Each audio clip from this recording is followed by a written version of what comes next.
Olá, paz a todos. Vamos à leitura de um texto da Palavra de Deus para a meditação. Encontramos no livro do profeta Amós, no capítulo 4, o versículo 12. Está escrito assim: Portanto, assim te farei, ó Israel. E por que isto te farei? Prepara-te, ó Israel, para te encontrares com o teu Deus. Aqui nós observamos o que diz a palavra de Deus, o Senhor falando com o povo de Israel e mostrando a eles a realidade do que eles estavam vivendo, em desacordo com o propósito e a vontade de Deus, e parece que nada comovia o coração daquelas pessoas. E o Senhor então começou a trazer diante deles algo que eles estavam experimentando na pele, na sua vida, e com tudo isto ainda eles estavam com o coração endurecido. Mas o que Deus advertiu é que haverá um momento em que eles serão levados para um encontro com Deus. E este encontro com Deus, ele deve definir na nossa vida o que é que nós estamos decidindo de acordo com aquilo que nos é revelado, proposto, declarado através do Senhor nosso Deus, por meio da sua palavra. Observe que para o povo de Israel, o Senhor chamou este povo para se converterem a ele, ou seja, deixarem de viver a vida que eles estavam vivendo, o caminho tortuoso e desagradável diante de Deus, e, portanto, eles fizeram-se de surdos, achando que, não querendo dar ouvidos à palavra de Deus, nada lhes aconteceria.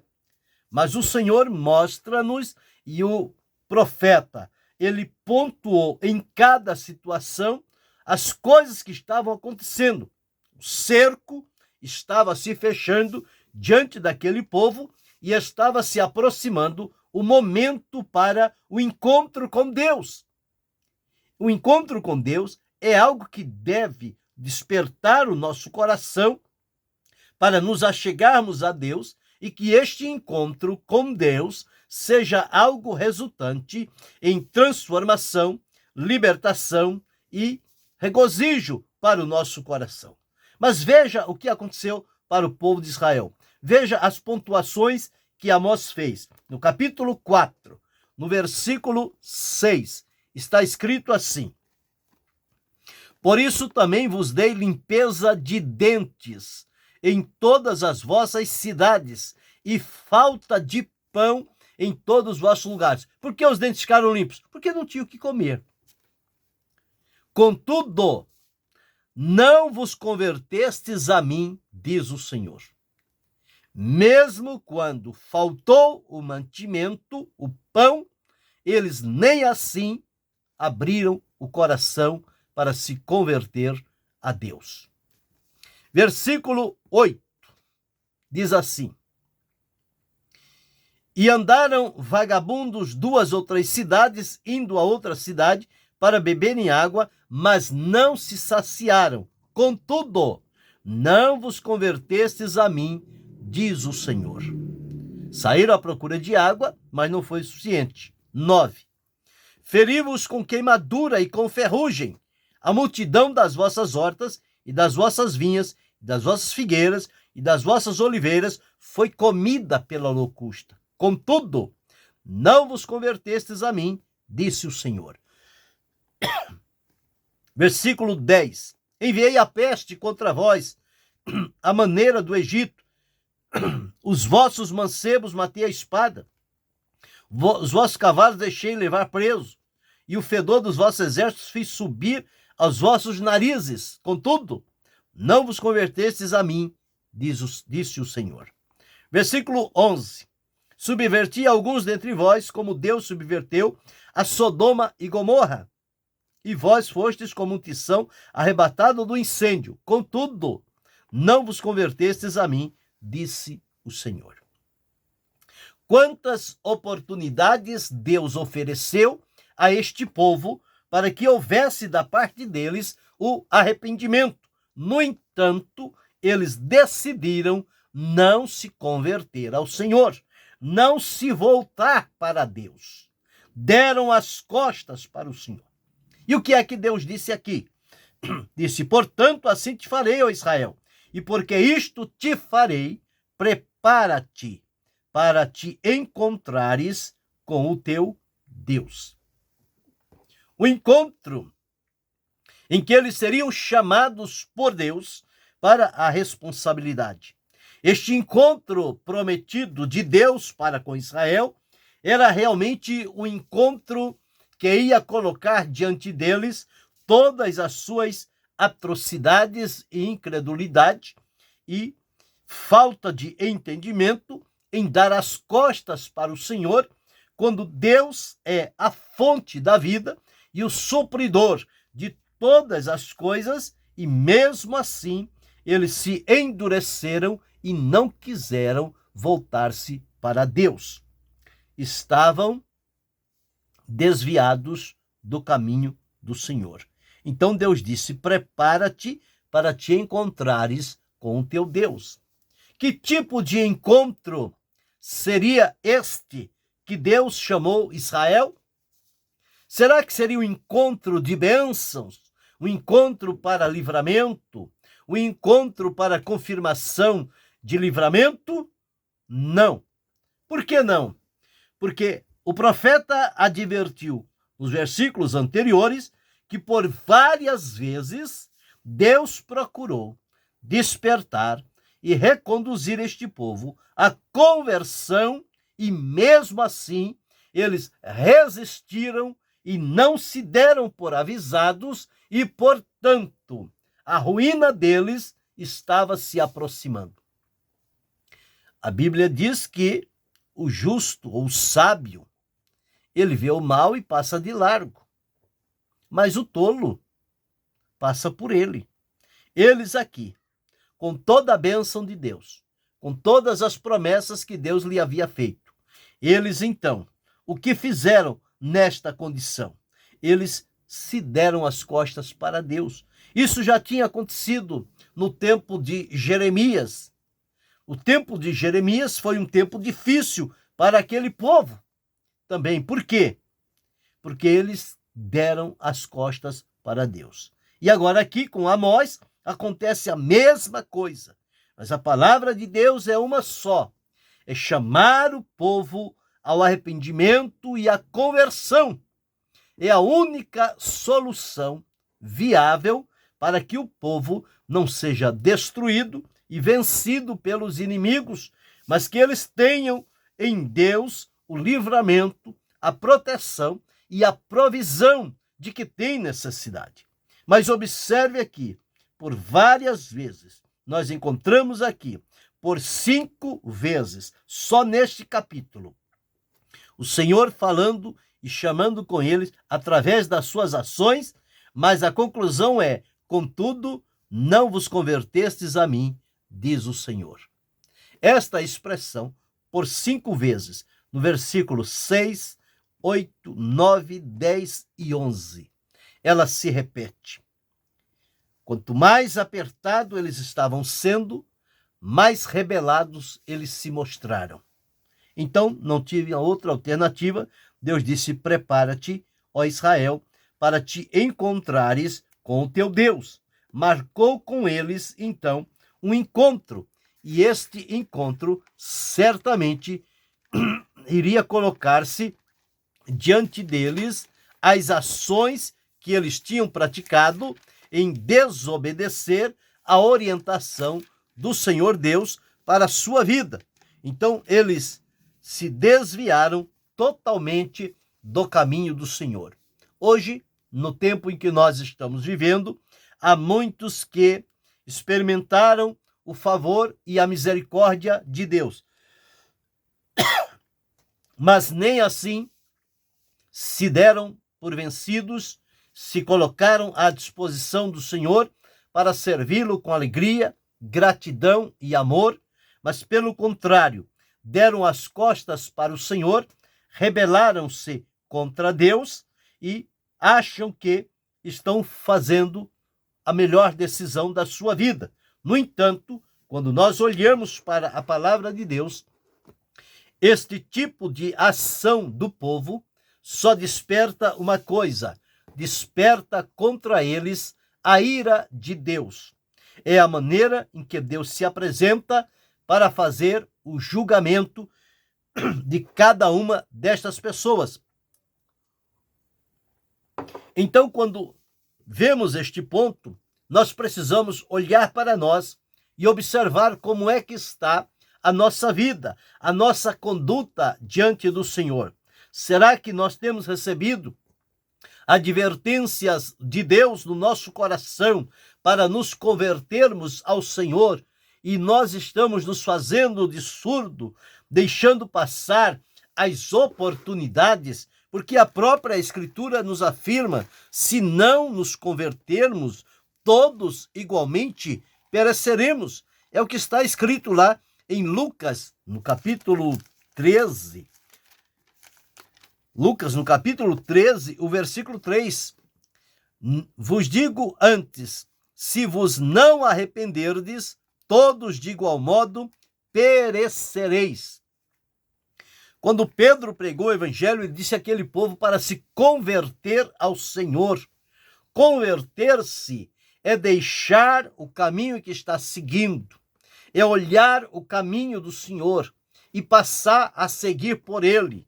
É o único caminho útil que podemos estar nele, livres de todo juízo, de toda a condenação que advém àqueles que se rebelam contra o Senhor.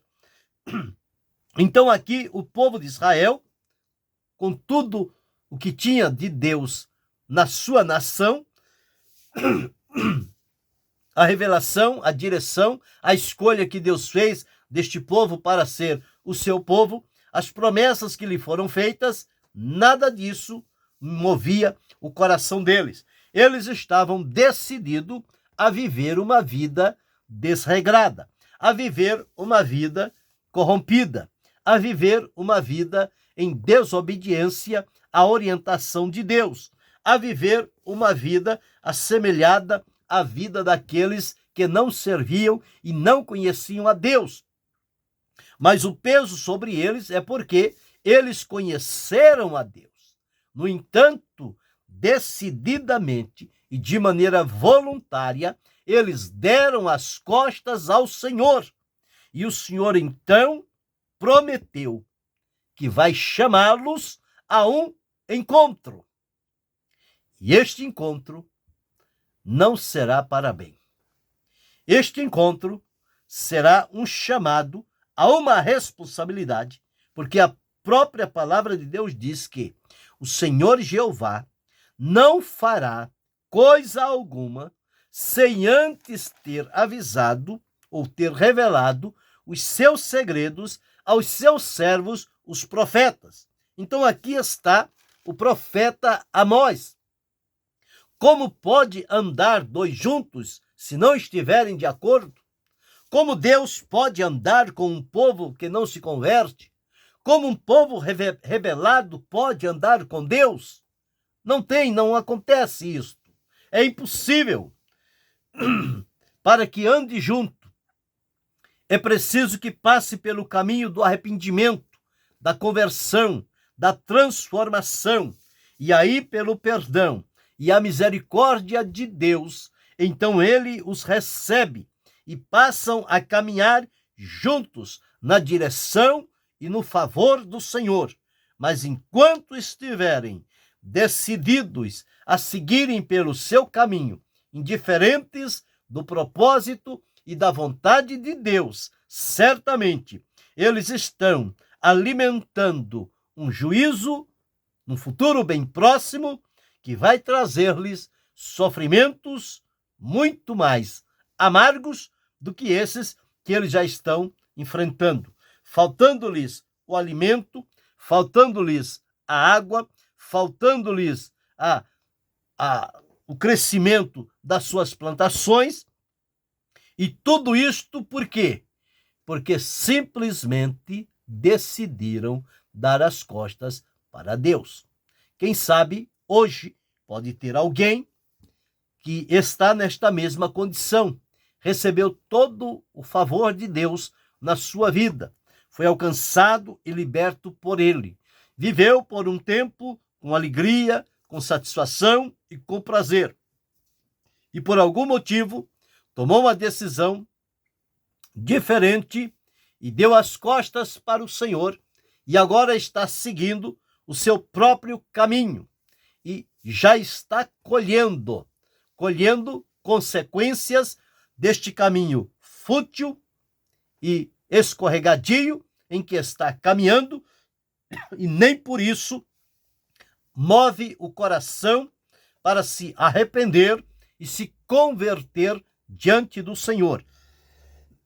Mas o que a palavra de Deus nos afirma é que chegará um momento em que não terá saída. O momento em que Deus chamar para um acerto de conta. Este encontro para com Israel era um acerto de conta. Deus iria proporcionar esta oportunidade de chamá-los a si e colocar diante deles o que eles mereciam em razão daquilo que eles plantaram. A própria Escritura afirma: tudo que o homem semear, isso também ele ceifará. E quando os homens procuram zombar de Deus, Deus então intervém com seu poder de juízo. Porque diz a palavra, de Deus não se deixa escarnecer, porque tudo que o homem semear, isso também ele ceifará. Então não se pode zombar de Deus, porque isto é ruim, atrai a ira de Deus. E esta ira de Deus, conforme Paulo deixou registrado em Romanos, no capítulo 1, e o versículo 18, porque do céu se manifesta a ira de Deus sobre toda a impiedade e injustiça dos homens que detêm a verdade em injustiça. Então, quando o Senhor diz a Israel, prepara-te para te encontrares com o teu Deus, significa que chegou o limite. E nós entendemos que, enquanto Deus está enviando o profeta, advertindo, mostrando e corrigindo, é o tempo da misericórdia de Deus. E esse tempo da misericórdia é o tempo que Deus abre para que haja alguma reação das pessoas em função daquilo que elas estão sofrendo e da palavra de Deus que chega até eles para que se convertam ao Senhor. E este tempo é um tempo dado por Deus. Porém, esse tempo não é eterno. É um tempo limitado. Deus tem, na sua longanimidade, manifestado a sua misericórdia. Como no tempo dado as pessoas não se deram por avisados, deixaram vencer o tempo, a oportunidade se fechou. Então, ao fechar-se a oportunidade da misericórdia, abre-se então o tempo do juízo. E no tempo do juízo não tem mais como exercer a misericórdia. Na misericórdia, o juízo ficou retido. Mas ao terminar o tempo da misericórdia, o juízo passa a valer. E as consequências virão de acordo com o que for estabelecido pelo Senhor. Não haverá mais tempo de clamar por misericórdia. Este povo perdeu a oportunidade. Quando foi para eles o tempo da misericórdia? Nestas 5 advertências de Deus para eles. No versículo 6, no 8, no 9, no 10, no 11. Não deu resultado? Fecha-se a misericórdia, abre-se o juízo. chama o povo para o encontro com Deus. Este encontro não é encontro para perdão, não é encontro para reconciliação, é um encontro para julgamento. Deus julgará as obras de cada um. Eu e você, com a experiência e o exemplo deste povo, nós precisamos nos dar por avisado que a misericórdia de Deus sobre a nossa vida, ela tem um tempo. E nós não podemos ficar brincando com a misericórdia de Deus e não dando atenção ao que Deus tem falado para cada um de nós, nos chamando para o arrependimento e a conversão, a transformação de vida. Se nós continuarmos com os ouvidos fechados, com o coração endurecido, não se arrependendo dos nossos feitos contrários à vontade do Senhor, e não nos convertermos a Ele, esse tempo da misericórdia se fecha e abre-se o tempo do juízo.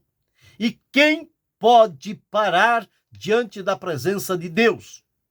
Mas será descoberto, conforme está escrito na palavra: portanto, assim te farei, ó Israel, e porque isto te farei, prepara-te para te encontrares com o Senhor teu Deus. Então, esta ruína já estava avisada de antemão. Eu e você sabemos que, se nós não atentarmos para o que Deus nos tem falado, à luz da sua palavra, e em arrependimento nos convertermos ao Senhor, chegará o momento em que Deus cumprirá o juízo sobre a nossa vida. E não haverá nenhuma escapatória. Portanto, tenhamos muito cuidado com relação a este tipo de atitude, de fechar o coração, de dar as costas para Deus, de ignorar a Deus e viver a vida à sua maneira, sem importar-se com os avisos que são dados pelo Senhor para o bem da nossa vida. Se nós perdermos a oportunidade, nunca mais ela voltará. Se deixarmos passar o tempo da misericórdia, o tempo que vamos enfrentar será do juízo. E conforme Tiago deixou registrado, o juízo será sem misericórdia. Então que tenhamos cuidado, que possamos dar-nos por avisados com esta advertência de Deus para o povo de Israel e prometendo a eles que haverá um encontro. E este encontro, pelo que sabemos do que lemos na Escritura, é o encontro que vai ser para selar a ruína daquele povo. Que eu e você tenhamos graça de Deus para aproveitar bem o tempo da misericórdia e não abusar dela, porque na misericórdia o amor e a graça de Deus se manifestam. No juízo é a consequência, é a sentença que será lavrada contra a vida de cada um que não se deu por avisado. Portanto, que o Senhor desperte a mim e a você, a cada um de nós, que nos convertamos ao Senhor, que demos atenção à palavra do Senhor e façamos como Ele requer de cada um de nós. Somente assim nós nos livraremos do juízo e da ruína que pode vir se nós não nos convertermos, mas que possamos nos converter ao Senhor e glorificar o seu nome. Que Deus continue abençoando-nos em Cristo Jesus, não só hoje, mas para todo sempre. Amém.